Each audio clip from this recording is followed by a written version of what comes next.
근데 왜 여러분들이 그렇게 알아듣질 않았죠? 우리는 과거를 사는 게 아니라 현재를 살기 때문에.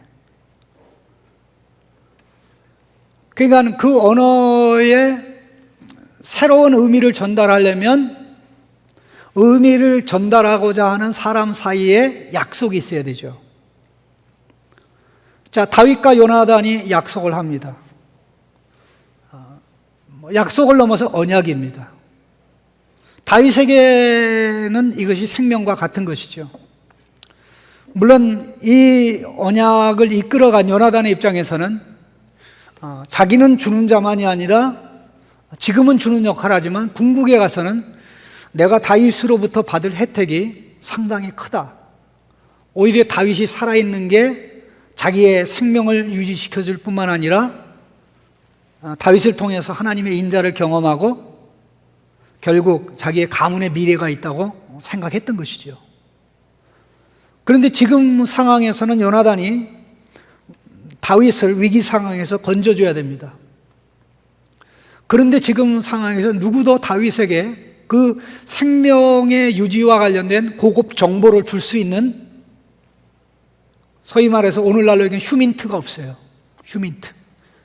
인간 정보, 스파이들 중에 뭐 위성을 통해서 파악하는 거는 위성을 통해서 파악하는데 사람을 보내서 파악하는 그걸 갖다 휴민트라고 얘기합니다. 이런 정보망, 고급 정보망이 없어요. 그런데 고급 정보망 중에 모든 내용을 다 파악할 수 있는 정보를 제공하는 요나단이야말로 다윗에게는 휴민트 중에 휴민트죠.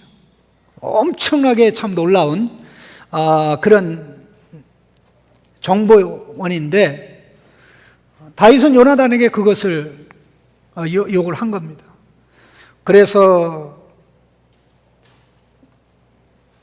사울이 선지자 앞에서 벗고 예언하는 사이에 여유 있게 그는 뛰쳐나와서 요나단에게로 가서 왜 당신의 아버지가 나를 죽이려고 하느냐? 내가 뭘 잘못했냐?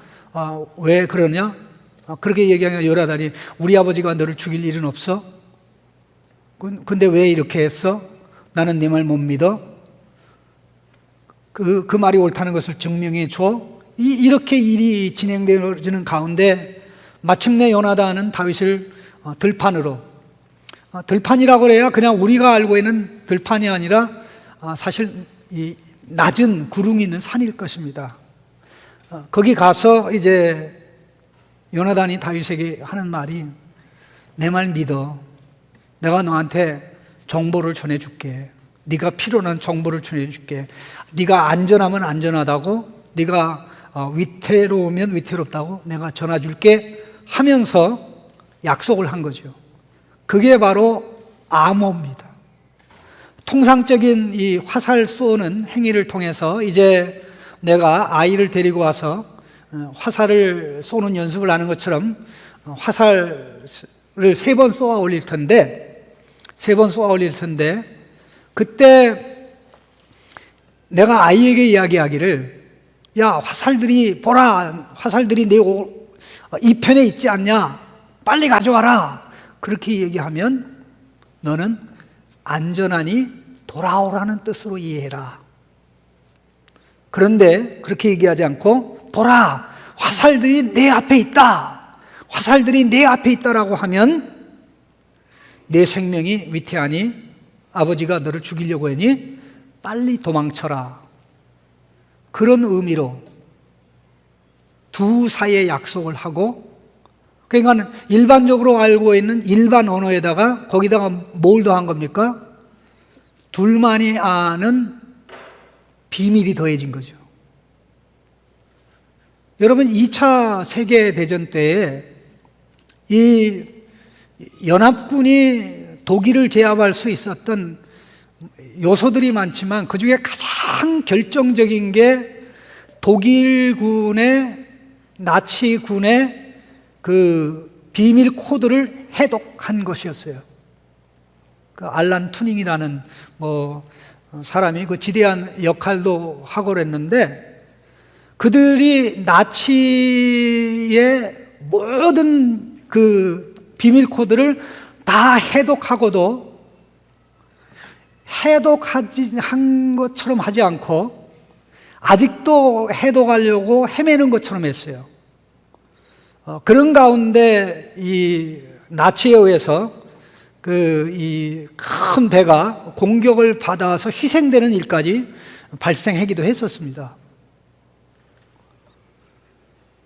그리고 또 하나는 이 2차 대전 때 수없이 많은 이 인디안들, 미국의 원래 살았던 그 인디안들이 어마어마하게 전투에 참여했었는데 그 사람들이 사용하는 인디안 언어 있죠. 아무도 알아듣지 인디안 언어. 이거를 명령을 전달하는 비밀 코드로 사용했어요. 그러니까 어떤 결과가 일어나는 거 아니? 독일 나치군이 죽었다 깨어나도 그 비밀을 코드를 해독을 못하는 거예요. 이렇게 코드라는 게 중요한 것인데 사실 오늘 본문에서는 다윗에게는 이게 생명이죠. 자기는 정확한 정보를 얻어야 되고 정보를 전달받을 때 그 정보를 전달받은 사실을 누구도 몰라야 되는 이런 상황인데 다윗과 요나단이 맺은 언약 사이에 요나단이 이렇게 하겠다고 하고 헤어진 것입니다. 이제 다윗은 3일 동안 들판에서 숨어 지내야 됐습니다. 그 들판 어디엔가 숨어서 지내다가 3일째 되는 날 약속된 장소 에셀바이 근처에 숨어 있기로 했습니다. 그리고 이제 첫째 날, 그 다음 날이죠. 그 다음 날이 첫째 날이 되고 그 다음 일이 둘째 날이 되는데 그날은 왕과 함께 식사하는 중요한 프로그램이 있습니다. 참 다윗이 참 멋있는 게 비록 사울 왕에게 그렇게 당했지만 일방적으로 자기가 참여해야 될 만찬에 불참한 것이 아니라 요나단에게 신중하게 양해를 구하고 허락을 받은 다음에 불참을 했죠. 자, 일단 이제 첫째 날이 되었습니다. 첫째 날이 됐는데 왕은 아무 일도 없었던 것처럼 다윗의 자리가 빈 걸 보고 얘가 뭐 부정 탔나? 무슨 사고가 났나? 부정 탔나? 사고가 났나? 오늘 자리가 비었네? 그렇게 말을 하고 첫째 날 그냥 지나갔습니다. 26절 한번 읽어볼까요? 그러나 그날에는 사울이 아무 말도 하지 아니하였으니 이는 생각하기를 그에게 무슨 사고가 있어서 부정한가 보다, 정령이 부정한가 보다 하였음이더니 사울이 이 말을 했습니까? 생각한 겁니까? 근데 성경은 어떻게 생각까지도 이렇게 다 기록합니까? 하나님 앞에 숨길 수 있는 게 아무것도 없습니다. 하나님께 숨길 수 있는 게 아무것도 없고 사실 이게 얼마나 가증합니까? 다윗에게 무슨 일이 일어난지 사울이 모릅니까? 예? 그 지난 이틀 사이에 무슨 일이 있었는지 모릅니까? 예? 전령을 보내가지고 다윗을 잡으려고 했고 전령들이 1차, 2차, 3차 아무도 안 오니까 몸소 자기가 가가지고 거의 하루를 왕의 옷을 벗은 상태로 땅에 얼마나 대굴대굴 굴렀는지 모르지만 땅에 엎드려져 가지고 사무엘 앞에서 예언했던 그것 때문에 다윗이 안 왔구나 그런 생각을 할 수 있었는데 무슨 사고 났나?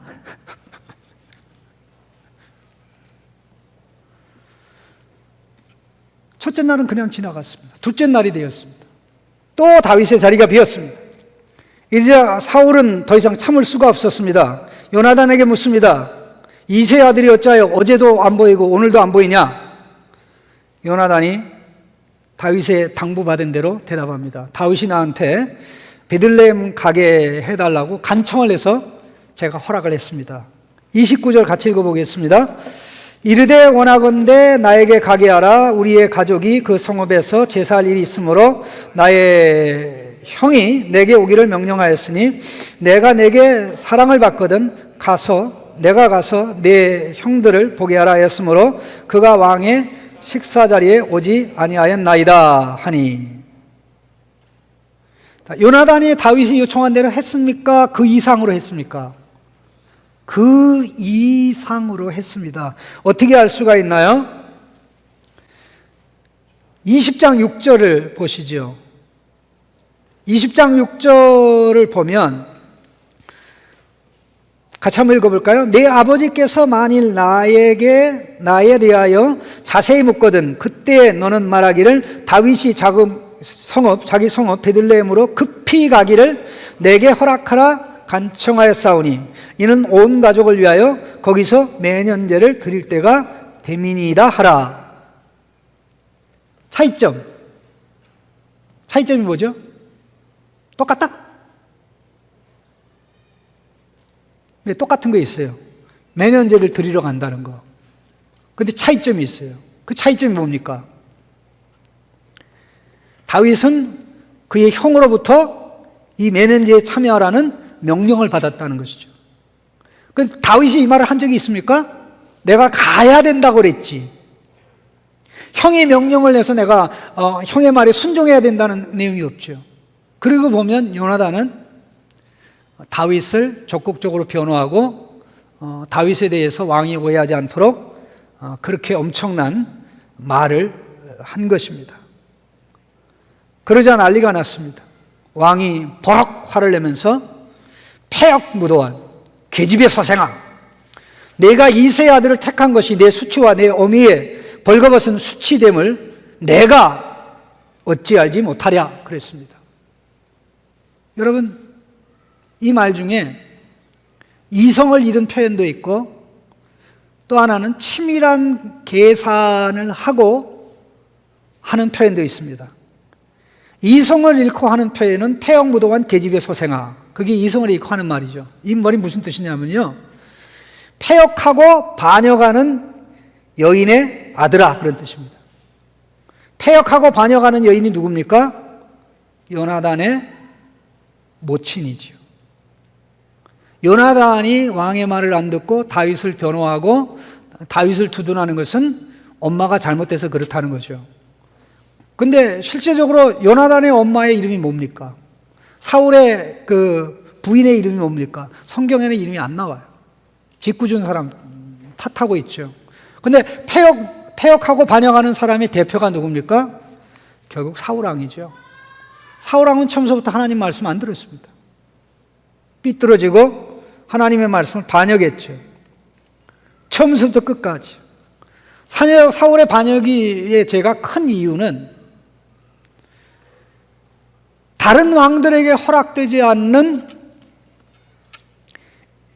선지자들만 하는 예언의 경험이 있잖아요. 그것도 한 번 경험한 것이 아니라 바로 하루 전에 또 경험했습니다. 그 엄청난 역사가 있음에도 불구하고 그는 작심 3일이 아니라 작심 하루가 안 되는, 사무엘 선지자가 얼마나 권면했겠습니까? 왜 하나님이 당신에게 이와 같이 하게 하십니까? 왜 그의 영이 임해서 왕복을 벗은 상태로 이렇게 내 앞에 예언하게 하셨습니까? 왕은 이 일을 중단하셔야 됩니다. 왕은 왕의 행동을 하셔야 됩니다. 얼마나 사무엘이 다짐을 받기를 원했겠습니까? 그리고 나서 시간이 지나간 것이 아닙니다. 자, 이렇게 그 분노의, 말도 안 되는 분노의 말이 있을 뿐만 아니라 아주 치밀한 계산에서 나온 말이 있습니다. 내가 이새의 아들을 택한 것이 내 수치와 내 어미의 벌거벗은 수치됨을 내가 알지 못하랴. 그럼 왕의 수치는 어디 있습니까? 내 수치, 요나단의 수치, 내 어미의 벌거벗음의 수치, 어머니의 수치죠. 그럼 사울왕의 수치는 어디 있습니까? 요나단은 모르죠.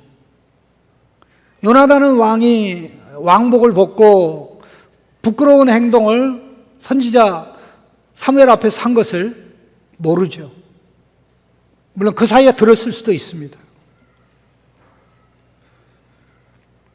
그러면서 그 주장의 근거를 31절에 이새의 아들이 땅에 사는 동안은 너와 내 나라가 든든히 서지 못하리라. 이새의 아들이 땅에 사는 동안은 너와 내 나라가 든든히 서지 못하리라. 그게 이유입니다. 왜 이새의 아들을 택한 것이 너와 내 어머니의 수치가 되느냐? 이새의 아들이 살아있는 동안은 너와 내 나라가 견고히 서지 못하기 때문이라는 거죠.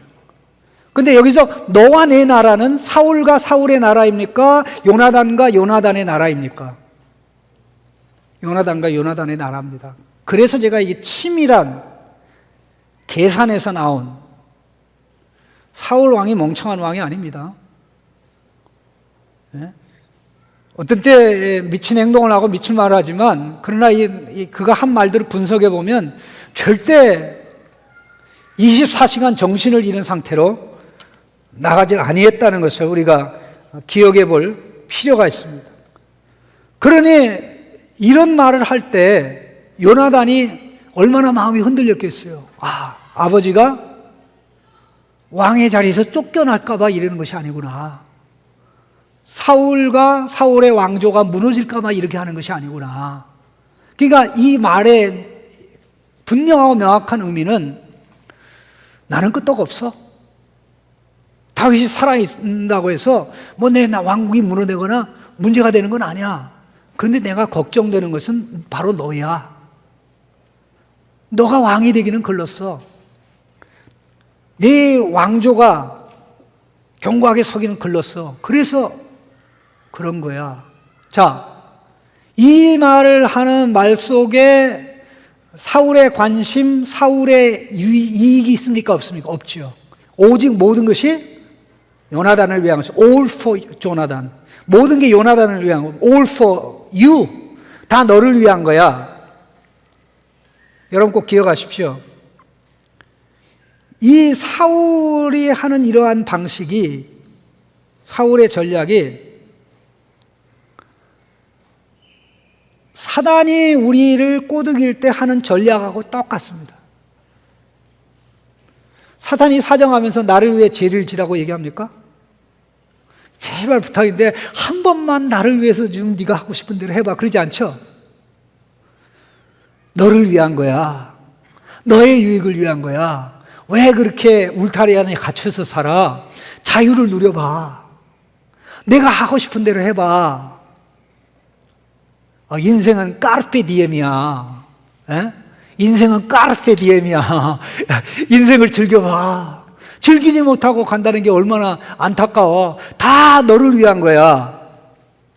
그래서 나중에 뚜껑을 열어보니까 결코 너를 위한 게 아니죠. 항상 사탄이 이런 식으로 우리를 유혹하고 미혹을 합니다. 그런데 요나단은 아버지의 말에 설득되지 않았습니다. 왜 그랬습니까? 그도 그 나름대로 가치관이 있었습니다. 자기가 인식하는 생각이 있었습니다. 아버지는 생각하기를 다윗이 살아있는 동안 너와 너의 미래, 너의 나라 왕조는 끝이야. 그래서 걔를 죽여 없애야 돼. 네가 지금 생각이 있는 놈이라면 당장이라도 가서 나한테 데리고 올 거야. 그러면 내가 죽여버리고 말 거야. 이게 사울의 생각이었는데 요나단의 생각은 어떤 것입니까? 20장 14절 15절에 명확하게 나와 있습니다. 20장 14절 15절에 너는 내가 사는 동안에 여호와의 인자하심을 내게 베풀어서 나로 죽지 않게 할 뿐만 아니라 여호와께서 너 다윗의 대적들을 지면에서 다 끊어버리실 때에도 너는 내 인자함을 내 집에서 영원히 끊어버리지 말라. 이게 요나단의 생각입니다.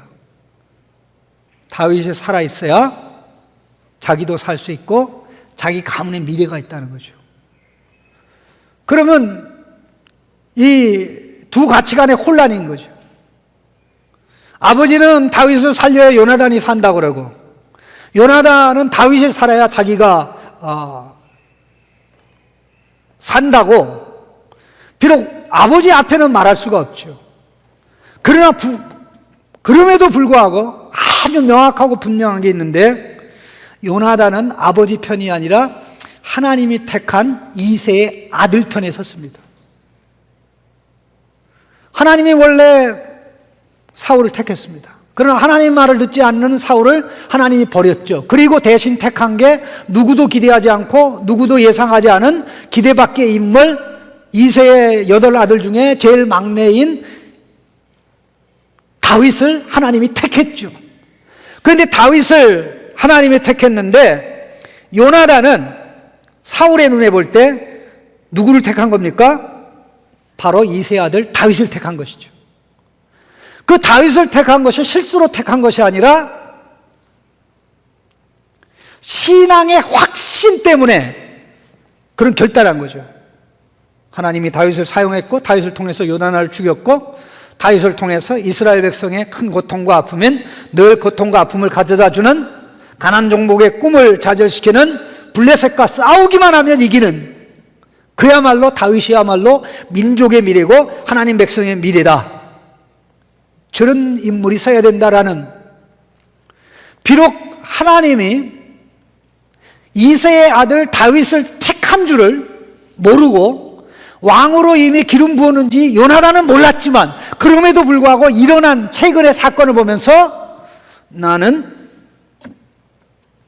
아버지 편이 아니라 다윗의 편이야. 여러분, 그렇게 할 수 있습니까? 이거는 감정적 선택이 아닙니다. 세계관의 문제입니다. 세계관의 문제입니다.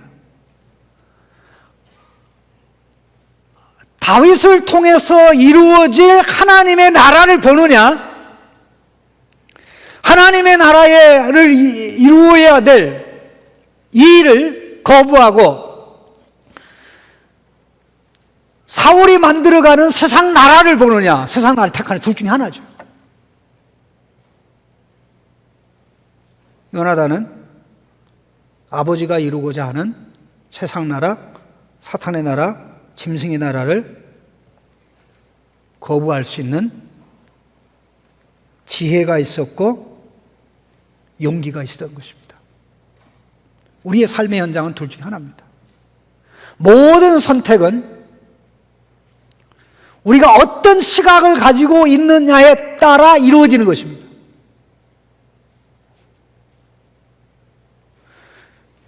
어떤 것을 택하는 것은 그런 선택을 자연스럽게 받아들이도록 하는 세계관이 작용하고 있기 때문입니다.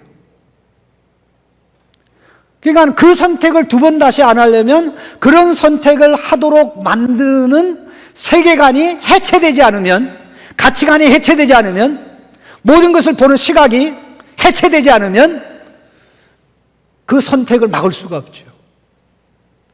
그런 의미에서 요나단은 다윗을 통해 하나님이 이루는 하나님의 나라를 대표한다고 할 수 있겠고, 요나단의 시각은, 사울의 시각은 하나님 나라를 거절하고 거부하고 방해하는 사단의 나라, 사단의 시각을 반영한다고 할 수가 있는 것입니다.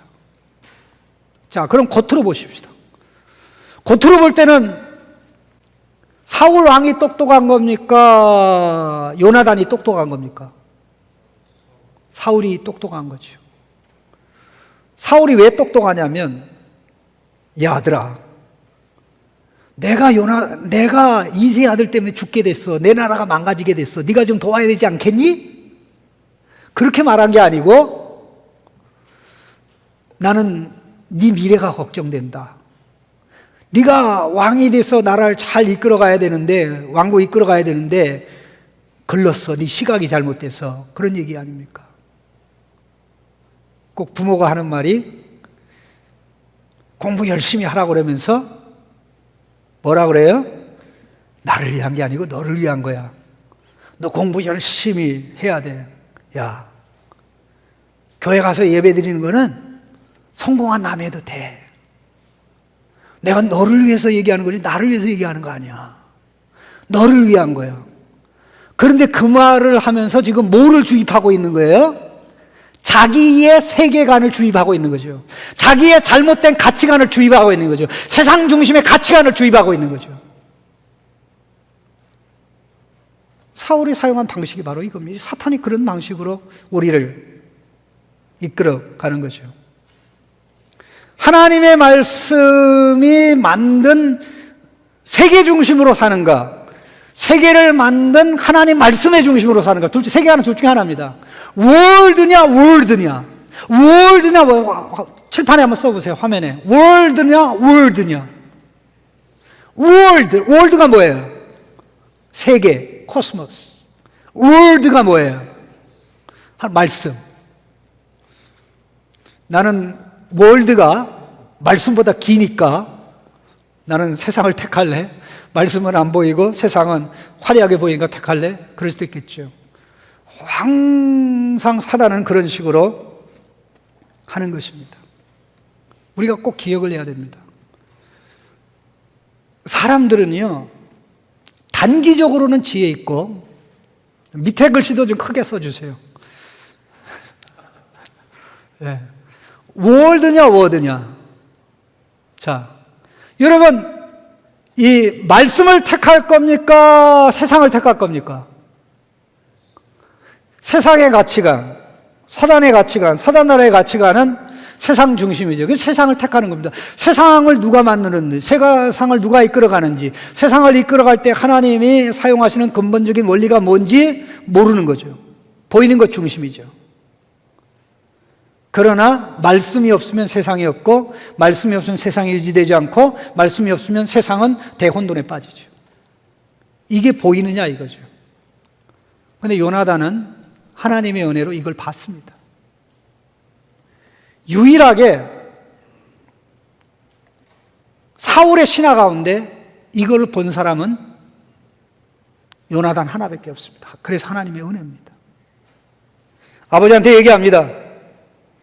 내가 정신을 차린다면 당장이라도 끌고 올 텐데, 그렇게 얘기하니까 왜 그를 죽여야 됩니까? 그가 무슨 잘못을 했단 말입니까?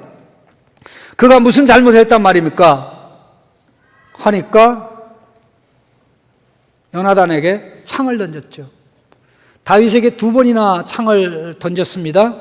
물론 다윗이 잽싸게 피하는 바람에 다윗을 죽이지 못했습니다. 이제는 그 창을, 동일한 창을 요나단에게 던진 것입니다. 요나단을 죽이려고 한 것일까요? 아니면 너 빠지라고 한 것일까요? 너 빠지라. 33절 같이 읽어보겠습니다. 사울이 요나단에게 단창을 던져 죽이려 한지라 요나단이 그의 아버지가 다윗을 죽이기로 결심한 줄 알고, 이렇게 됐잖아요. 너 빠지지 않으면 내가 죽여버릴 거야, 너까지도. 그러니까 그 강한 의지는 뭘 표시합니까? 사울은 다윗을 죽이고 말겠다는 그 결의가 불변한다는 것이죠. 그래서 그날 밥도 안 먹었습니다. 분노했습니다. 다윗을 욕되게 했기 때문에 다윗을 슬퍼했습니다. 사실 다윗은 그 이틀 사이에 제대로 밥을 먹었을까요? 남들 월삭이라고 첫째 날, 둘째 날 그래도 가장 화려하게 먹는데 다윗은 들판 어디에 숨어서 배 터지게 배불리 먹었을까요? 정말 배를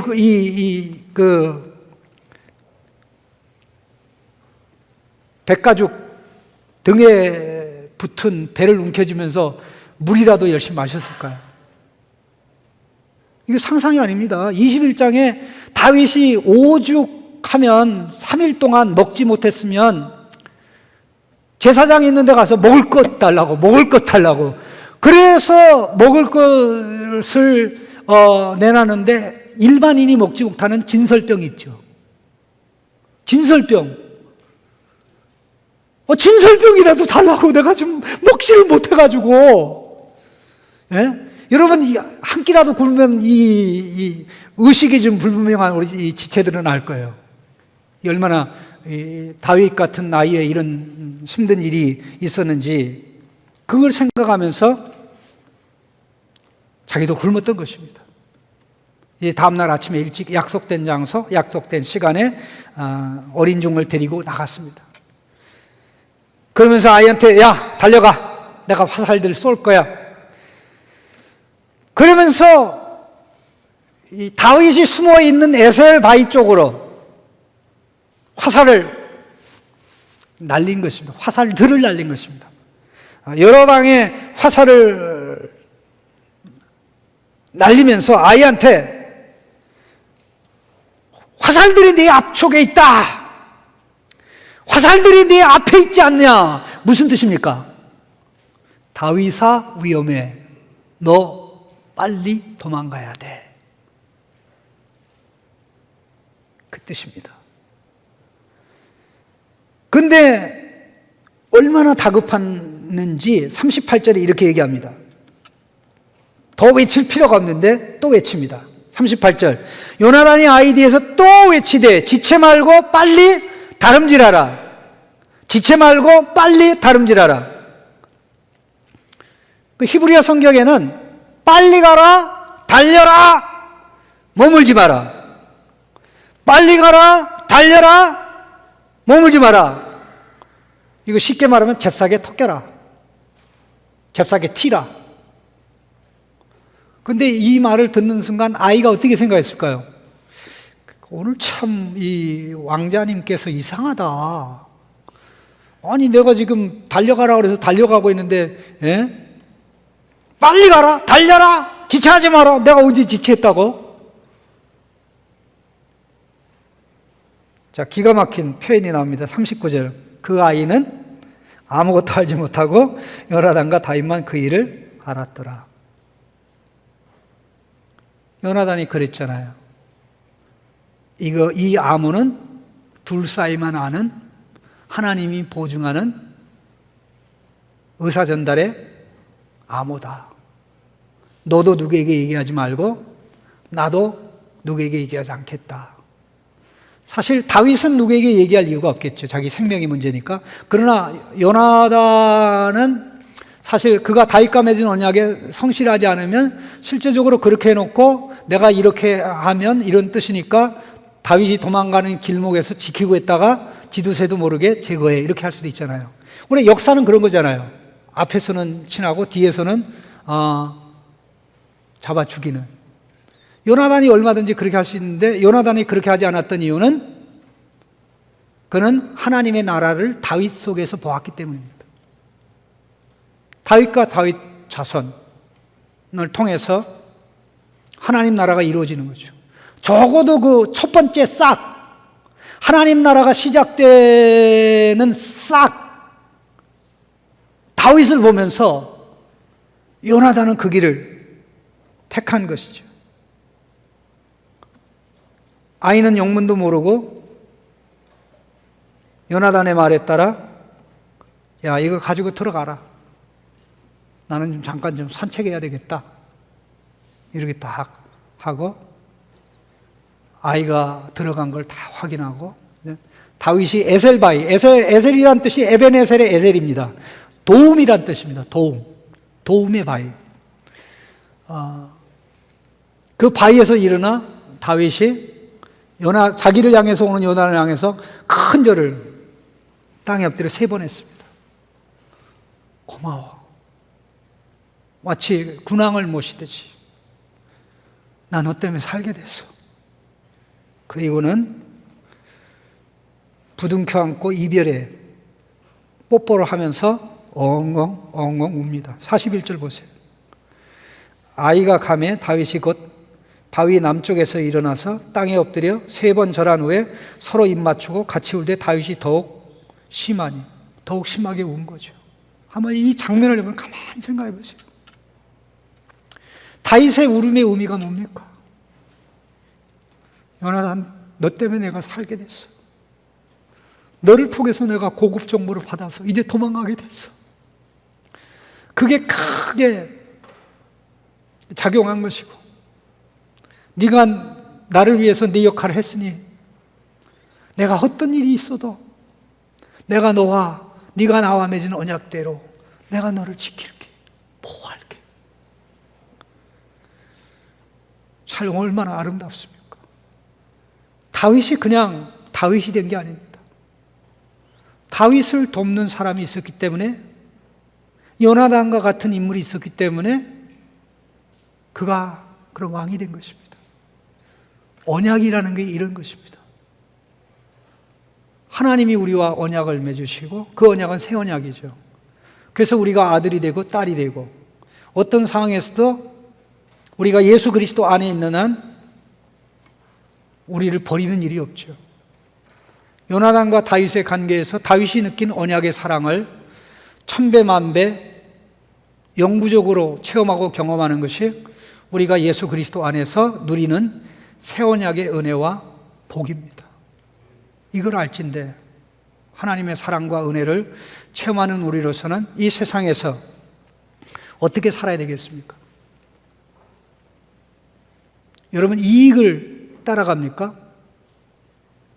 우리 옛날 우리 조상들이 서당에서 글을 깨우치고 가르칠 때마다 서당에 다니는 아이들에게 한 말이 있어요. 소자는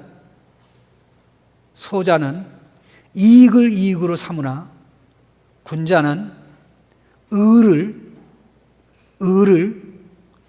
이익으로 삼느니라.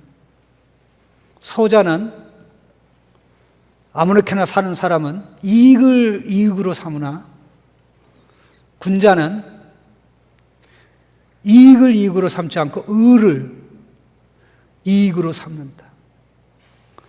참 일반은총 차원에서 성경의 진리를 사실 반영하는 것이죠. 하나님 나라를 추구하는 사람은 이익을 보고 가는 게 아닙니다. 하나님의 의, 하나님의 사랑을 보고 손해를 감수하고 가죠. 근데 손해를 잠시 잠깐 당했는데 그것이 손해처럼 보인 것이지 엄청난 이득이라는 것이죠. 그런 의미에서 우리가 직장 생활하든지 또 사람과의 관계를 맺을 때 언약에 충성하는 요나단의 모습, 또 그 모든 모습은 언약에 충실해서 우리를 구원하신 하나님의 모습을 작게 보여주는데, 이런 모습으로 살아갈 때 우리가 인정받았습니다. 자, 옛날에는요, 기독교인들의 말은 다 믿었습니다. 목사의 말은 무조건 다 믿었습니다. 근데 요즘 안 믿어요. 교인들이 목사의 말을 안 믿어요. 또 사람들이 안 믿어요. 참 안타까운 일이죠. 저 사람은 약속 지킨다. 손해를 보더라도 하나님이 언약에 충실한 결과 은혜를 받는 자들이기 때문에 그 모습을 생활 속에 드러내고 나타낸다. 제가 최근에 며칠 전에 본 책에 이런 내용이 있습니다. 미국이 굉장히 유명한 변호사인데 굉장히 인정받는, 또 교회에서는 장로님이고 신앙도 탁월합니다.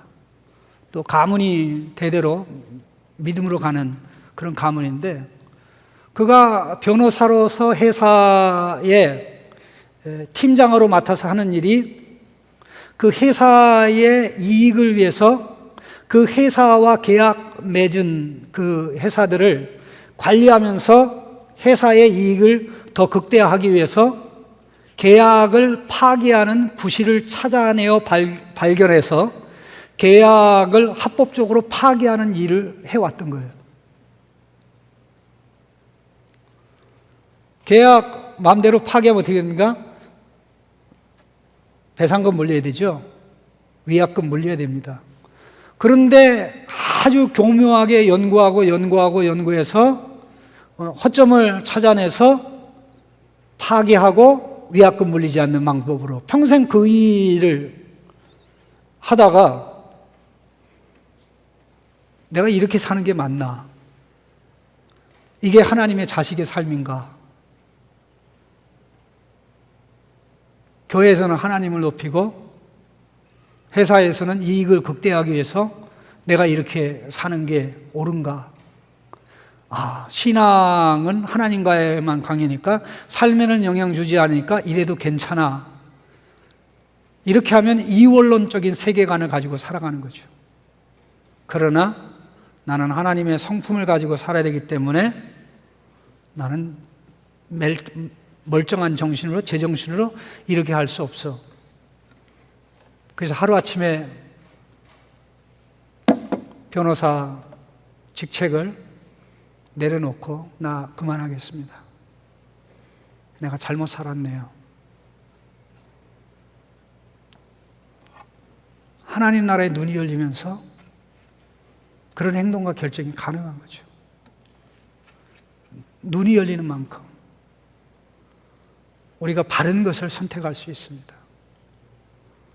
요나단의 눈을 열어주신 하나님, 우리의 눈을 열어주셔서 하나님 나라의 싹이 희미하고 이새의 첫 번째 줄기가 다윗인데, 이새의 싹이, 첫 번째 싹이 다윗인데, 결국 먼 후대에 지나면 다윗에게서 싹이 나서 하나님 나라가 이루어질, 그걸 다 내다보진 못했지만 그것이 아직 희미할 때도 요나단은 그걸 보고 다윗을 택했습니다. 여러분은 누구를 택하겠습니까? 다윗을 택함으로 예수 그리스도를 택한 거죠. 우리가 예수 그리스도를 택하여 나갈 때는 그 결과가 우리 삶 속에 사람들과의 관계에서 내가 한 약속은, 나와 맺은 관계는 내가 손해보더라도 끝까지 갑니다. 당신은 나를 믿어도 됩니다. 당신은 교회를 믿어도 됩니다. 우리 회사를 믿어도 됩니다. 믿는 게 유익일 겁니다. 이러한 것을 만들어갈 수 있다면 우리의 삶이, 사업이, 모든 거래가 하나님 나라의 거래가 되는 그런 놀랍고 귀한 역사가 있게 될 줄로 믿습니다. 그런 은혜, 그런 마음의 결심이 여러분 가슴 속에 일어나기를 간절히 바랍니다. 같이 우리 기도하겠습니다.